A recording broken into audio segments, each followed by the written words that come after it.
इंदिरा जी के जमाने में गोरक्षक संतों पे गोलियां चली। इंदिरा जी के जमाने में 1976 में जब रूटीन खुदाई में राम मंदिर के खंभे निकल रहे थे तो वामपंथी इतिहासकारों के दबाव में रुकवा दिया गया। राजीव जी के जमाने में कार सेवकों के हत्या करने वालों का समर्थन हुआ। पीवी नरसिम्हा राव जी के जमाने में पता नहीं क्या क्या हुआ, वो आपको पता है।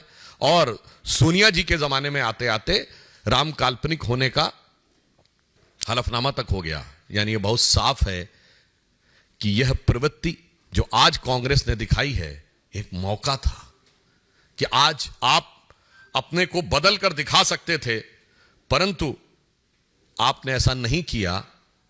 परंतु मैं एक और बात स्पष्ट करना चाहता हूं, यह नेहरू की कांग्रेस है, यह गांधी की कांग्रेस नहीं है। क्योंकि महात्मा गांधी का तो राजनीतिक दर्शन था राम राज्य। महात्मा गांधी का नित्य का भजन था रघुपति राघव राजा राम। महात्मा गांधी की समाधि पे लिखा हुआ है हे राम। और आज उस राम राज्य की प्राण प्रतिष्ठा का प्रारंभ हो रहा है, श्री गणेश हो रहा है, और आप उसके साथ नहीं खड़े हैं। इसका मतलब बहुत साफ है कि यह गांधी की कांग्रेस और नेहरू की कांग्रेस का अंतर भी अब बिल्कुल साफ हो गया है।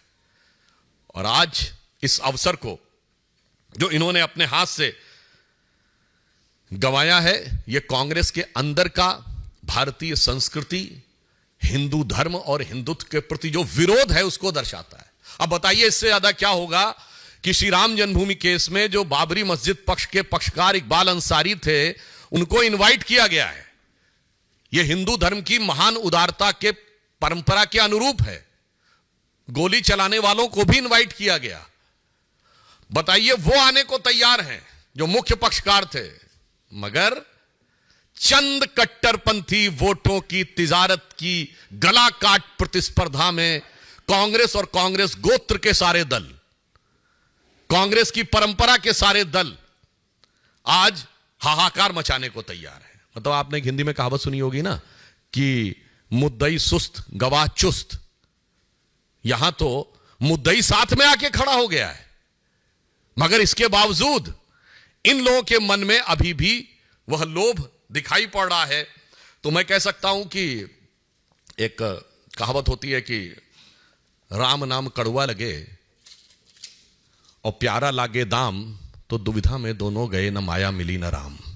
मैं स्पष्ट कर देना चाहता हूं, इस प्राण प्रतिष्ठा का बहिष्कार करके कांग्रेस पार्टी और कांग्रेस की परंपरा, कांग्रेस गोत्र के जितने दल हैं, उन्होंने यह स्पष्ट कर दिया है कि वो राजनीतिक दृष्टि से निष्प्राण तो होते ही जा रहे थे, अब उनकी प्रतिष्ठा भी समाप्त हो गई। श्री नरेंद्र मोदी जी के प्रति आपके मन में जो भी ईर्ष्या है, द्वेष है, इंफीरियरिटी कॉम्प्लेक्स है, उसको लेकर आप भारत के विरोध तक चले जाते थे, आज भगवान के विरोध तक चले गए। इसलिए मैं यह भी स्पष्ट करना चाहता हूं कि एक बार श्री राम जन्मभूमि ट्रस्ट ने जब इनवाइट किया था तो उन्हें सद्बुद्धि आई होती तो शायद वो अपने पूर्व कर्मों का परिष्कार करने के लिए आ जाते। वैसे कांग्रेस पार्टी के अंदर ही कई नेता इसका विरोध कर रहे हैं, क्योंकि शायद उनके मन में यह भी हो, वो जो एक पुराना भजन है ना, मैली चादर ओढ़ के तेरे द्वार पे कैसे आऊं, क्योंकि इतने पाप किए हुए हैं उन्होंने। परंतु आज उस पाप के परिमार्जन का अवसर था, वो भी आपने छोड़ दिया है। तो इसके लिए मैं रामचरितमानस की एक चौपाई कहता हूं कि आकाश से जल, मतलब जो बादल हैं, अमृत तुल्य जल क्यों ना बरसा दें। बेंत का जो वृक्ष होता है ना, उस पे फूल नहीं उगते कभी, बेंत पे फल और फूल नहीं आते, बैम्बू जिसको कहते हैं। उसी प्रकार विरंच अर्थात ब्रह्मा जी के जैसा भी आपको योग्य गुरु मिल जाए, फिर भी जो मूर्ख लोग होते हैं, इसे शब्दशः ना कहा जाए, मूर्ख लोग होते हैं, उनके हृदय में चेतना नहीं उत्पन्न होती। तो कहा गया है जदपि सुधा बरसहि जलध, फूल ही फल ही न बेद, जो गुरु मिलहि विरंच सम, मूर्ख हृदय न चेत। इस कारण से उनके हृदय में यह चेतना नहीं आ पा रही है। परंतु मैं अंत में पुनः स्पष्ट करना चाहता हूं कि हर ऐतिहासिक अवसर का विरोध करते करते कांग्रेस ने आज भारतीयता के श्रेष्ठतम मूल्यों के प्रतीक भगवान श्री राम के मंदिर की प्राण प्रतिष्ठा का बहिष्कार करके यह दर्शा दिया है कि उनके लिए राजनीति, और राजनीति में भी कट्टरपंथ की राजनीति, हम किसी समुदाय की बात नहीं कर रहे हैं, कट्टरपंथ की राजनीति अधिक महत्वपूर्ण है और राष्ट्र के आदर्श और प्रेरणा कम महत्वपूर्ण है। इसलिए मैं यह भी कहना चाहूंगा कि भगवान राम वो आदर्श हैं जो सभी मत संप्रदायों के लोग मानते हैं। दुनिया का सबसे बड़ा बौद्ध देश थाईलैंड का राजा टाइटल होल्ड करता है, किंग रामा द 10th। सबसे बड़ा मुस्लिम देश इंडोनेशिया में प्रतिशत के हिसाब से भारत से ज्यादा रामायण होती हैं, सारे पात्र मुस्लिम होते हैं। लगभग 60% देश जहां नास्तिक हैं, वहां साउथ कोरिया की लेडी मानती है कि उसका वंश परंपरा भगवान राम से है। परंतु अफसोस की बात यह है कि यहां पर जो लोग अपने को गांधी का स्वयंभू उत्तराधिकारी कहते हैं, वो इसके विरुद्ध खड़े हैं। अफसोस की बात यह है कि आज तक उन्होंने अपने बाकी कर्मों के लिए कभी माफी नहीं मांगी है, मगर यहां पर उनको विरोध नजर आ रहा है। तो इसलिए मैं स्पष्ट रूप से कांग्रेस से कहना चाहूंगा कि आप इसके द्वारा यह साफ स्पष्ट कर दीजिए कि अब आप अपने पुराने बयान पे कायम हैं कि नहीं। श्री पीवी नरसिम्हा राव ने दिसंबर 1992 में कहा था ना, वह तथाकथित मस्जिद दोबारा बनवाएंगे। वो बयान से तो बहिष्कार किया नहीं, अपना विड्रॉ किया नहीं, और इससे विड्रॉ कर रहे हैं। यह दर्शाता है कि कांग्रेस के अंदर की मूल प्रवृत्ति क्या है। धन्यवाद।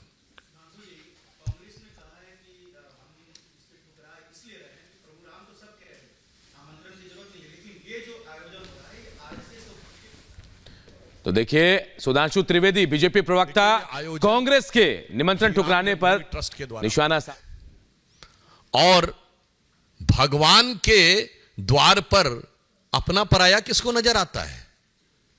भगवान के द्वार पर इस दल और उस दल का कौन नजर आता है? परंतु हमने तो कभी नहीं कहा कि श्री राम जन्मभूमि के विरोध में आपके नेता वकील का चोला ओढ़कर खड़े होते थे। इसलिए इसका किसी संगठन विचार से कोई मतलब नहीं। यह भारतीय संस्कृति, भारतीय परंपरा के श्रेष्ठतम मूल्यों का प्रतीक है। इसलिए इसके बारे में वो करना सिर्फ एक बहाना ढूंढना है। जैसे किसी को कोई कार्य ना करना हो तो वो बहाना ढूंढता है कि किस आधार पे हम इस चीज के में अवरोध उत्पन्न करें। तो चूंकि ये सदा सर्वदा से अवरोध उत्पन्न करते रहे थे, तो अंतिम समय पे भी कुछ ना कुछ विघ्न उत्पन्न करने का प्रयास कर रहे हैं। परंतु आप आश्वस्त रहिए, महान भारत की विकास यात्रा की प्राण प्रतिष्ठा मोदी जी के नेतृत्व में हो चुकी है, और अब भारत के सांस्कृतिक उत्थान और सांस्कृतिक गौरव की प्राण प्रतिष्ठा और सांस्कृतिक स्वाभिमान की प्राण प्रतिष्ठा श्री राम जन्मभूमि ट्रस्ट के द्वारा इस कार्यक्रम के द्वारा हो रही है।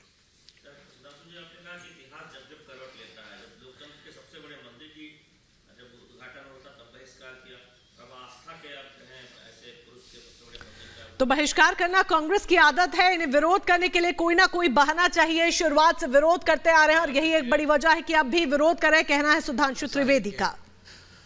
चौपाई है सकल पदार्थ हैं जगमाही, कर्महीन नर पावत नहीं।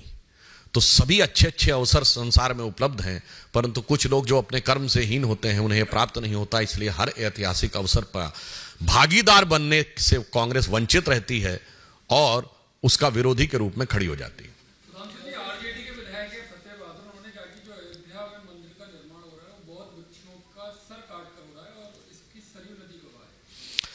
देखिए, ऐसा है कि कुछ लोग चंद विदेशी इतिहासकारों के द्वारा पढ़े गए इतिहास के से उनके दिमाग इतने भरे हुए हैं कि उसके लिए क्या कहा जाए।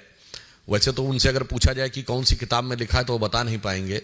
तो उनके लिए मैं एक ही पंक्ति कहना चाहूंगा कि अपने वतन पर सदियों तक है रही हुकूमत गैरों की, लेकिन कुछ चेहरों पर अब तक धूल है उनके पैरों की। ये लोग उसी कैटेगरी के हैं।